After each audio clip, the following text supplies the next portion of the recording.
Hi friends, आज का topic है how to write a paper in school examination, other board examination. बहुत सारे बच्चों के ये क्वेश्चन रहते हैं, सर क्वेश्चन पेपर लिखा कैसा जाए, समझ नहीं आता है। हम देखते बच्चों को आता सब कुछ है, बट बहुत फर्जी वे में, बहुत अनऑर्गेनाइज वे में क्वेश्चन पेपर्स लिखे हुए होते हैं। सबसे पहले फर्स्ट नोट, एग्जामिनेशन में आपका जो भी एग्जाम पेपर का टाइम है उसके प्रायर 15 मिनट से पहले पहले आपको आपके क्लासरूम के अंदर एंटर हो जाना है। फिर शांति से बैठना है। जैसे ही आपको आपके सुपरवाइजर मैम क्वेश्चन पेपर दे देते, शांति से 3, 4, 5 जितने भी सेक्शन का आपका पेपर है, वो सेक्शन के पेपर को आपको शांति से थरली रीड करना है। रीड करने के बाद आपको समझ आ जाएगा कि सबसे पहले कौन सा सेक्शन मुझे सबसे ज़्यादा आता है। उसके बाद वो सेक्शन को सबसे हम पहले प्रायोरिटी में रखेंगे लिखने के लिए। सेक्शन ई या सेक्शन डी वो हमें सबसे पहले आता है, तो हम पहले सेक्शन डी या सेक्शन ई लिखेंगे। सेक्शन डी मुझे सबसे पहले अच्छा आता है, वो लिखना है, तो मैंने हेडिंग लगा दिया सेक्शन डी। उसमें क्वेश्चन नंबर 28 है, फिर क्वेश्चन नंबर 29 है। उसे आपको अरेंजमेंट में ही लिखना है, जो ऑर्डर में दिया है वो ही ऑर्डर में लिखना है, उसमें आप ऑर्डर चेंज नहीं कर सकते हो। सेक्शन रैंडम लिख सकते हो, पहले डी लिखा, फिर ए लिखा, फिर बी लिखा, फिर सी लिखा, बट उसके अंदर के जो क्वेश्चन पेपर्स के जो नंबर्स है उसमें आप उसके ऑर्डर चेंज नहीं कर सकते हो। सो ऑर्डर को मेंटेन करना है। पेपर में अगर कहीं गलती हो जाती है तो ओवर राइटिंग नहीं करना है।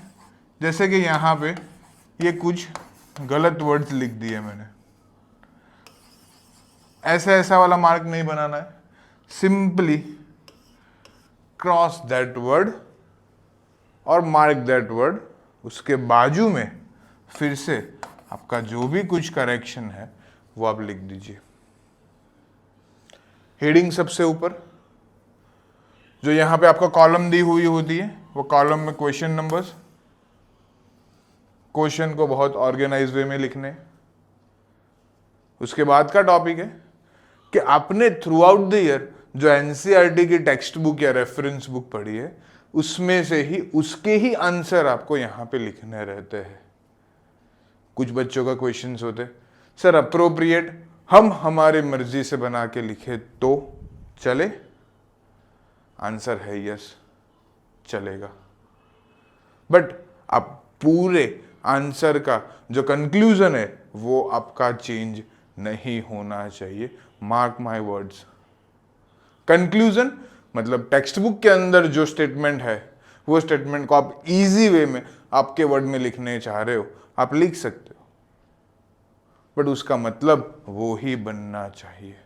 साथ में आपको जैसे कि साइंस है, जैसे कि डायग्राम है, एकदम से लेबल्ड वाला नीट एंड क्लीन डायग्राम बनाया, उसको अच्छे से बॉक्स बना दिया, हाईलाइट किया।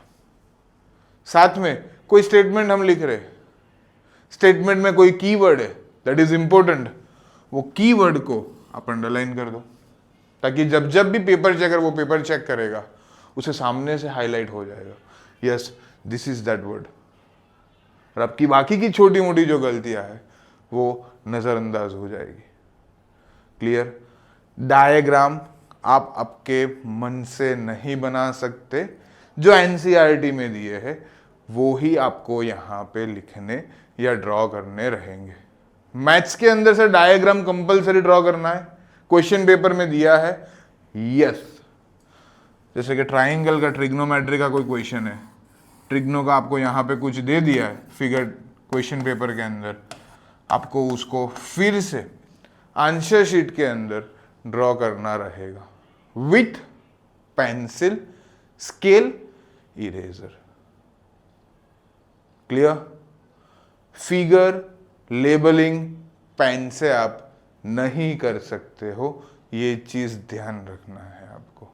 पेपर चेकिंग के टाइम में पेपर चेकर को बोर्ड्स के थ्रू एक आंसर शीट के सैंपल आंसर शीट दिया जाएगा। वो पेपर चेकर उसके रेफरेंस में वो आंसर्स को चेक करेंगे। ये चीज क्लियर है आपको? साइंस सब्जेक्ट है, एसएस सब्जेक्ट है, ये दो सब्जेक्ट को आप पॉइंट वाइज लिखिए, ऑर्गेनाइज लगेगा। बाहर जो हमारा ये पोर्शन है यहाँ पे आप बुलेट्स लगा दीजिए छोटे मोटे, not the fancy but typical one, simple and sober. ये मेथड गुजराती, हिंदी, इंग्लिश की लैंग्वेज में फॉलो नहीं करना है। प्लस मैथ्स में हम कभी कभी होता है कि सर 4 स्टेप का आंसर था, सर मैं 2 स्टेप में ले आया, ये 2 स्टेप के मार्क कटेंगे? ऑब्वियसली यस, क्योंकि जब जब भी पेपर सॉल्यूशन की बनती है ईच एंड एवरी स्टेप के मार्क्स वहां पे दिए होते हैं। जैसे कि ये 2 मार्क का क्वेश्चन है तो ईच पॉइंट 0.5 मार्क्स डिनोट किया जाएगा। आपने 2 ही स्टेप में आंसर लाया है, यू गेट क्लियर।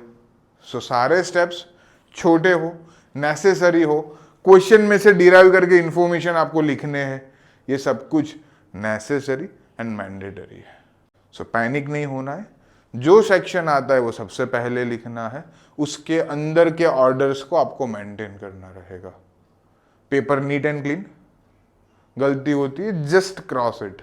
एक और पॉइंट बच्चों, टाइम मैनेजमेंट। पेपर आपका 3 आवर्स का है, वेटेज आपका 80 मार्क्स का है, 4 से 5 सेक्शन है। ये सेक्शन को आपको 3 आवर्स के अंदर मोस्टली इक्वली डिवाइड करके लिखना पड़ेगा, अदरवाइज पेपर बाकी रहेगा। ऐसा नहीं होता है कि पेपर लेंथी रहता है। हाँ, कभी कभी ऐसा होता है कि 3-4 मार्क वाला 2 मार्क्स में दे दिया है, 2 मार्क्स वाला 3 मार्क में दे दिया है, तो 3 या 4 मार्क वाला जो क्वेश्चन 2 मार्क में आया है उसको उसकी लेंथ 2 मार्क्स के हिसाब से लिखना है। सर क्या लिखे? मेन इंपॉर्टेंट पॉइंट्स लिख दीजिए, ब्रीफिंग करने की जरूरत है नहीं। सर 2 मार्क वाला 4 में पूछा है, कुछ करने की जरूरत नहीं, जितना कंटेंट है आपके पास वो सब लिख डालिए, that is your 4 mark question. और एक चीज का ध्यान रखना है कि नया सेक्शन आता है वो नए पेज से लिखने की शुरुआत करनी है। सर अब भी एक पेज में 4 लाइन लिखी हुई है, बाकी की सारी लाइन खाली पड़ी है, तो उसे हमें अभी वेस्ट में जाने देना है। नया क्वेश्चन, नया सेक्शन, नए पेज से स्टार्ट करना है। और ईच एंड एवरी क्वेश्चन लिखने के बाद 3 से 4 लाइन आप छोड़ दीजिए। रीजन, लिखते लिखते कुछ याद आया, एड ऑन करना है, कुछ स्टेटमेंट कोई चेंज करना है, कहाँ जगह है, रीराइट करने की जरूरत नहीं है। क्वेश्चन के नीचे 3-4 लाइन छोड़ते जाइए, तो वो जो पीछे से कुछ याद आता है, कुछ ऐड करना है, कुछ गलत लिखा है उसे करेक्ट करना है, ये सारी चीज़ वहाँ पे हो जाएगी। तो 2 और चीज़ याद रखनी, नया सेक्शन नए पेज पे, और साथ में हर एक क्वेश्चन के नीचे 3-4 लाइन छोड़ दीजिए, ताकि आपका पेपर के अंदर कुछ लिखना है तो वो ईजीली ऐड ऑन हो जाएगा। Best of luck, thank you.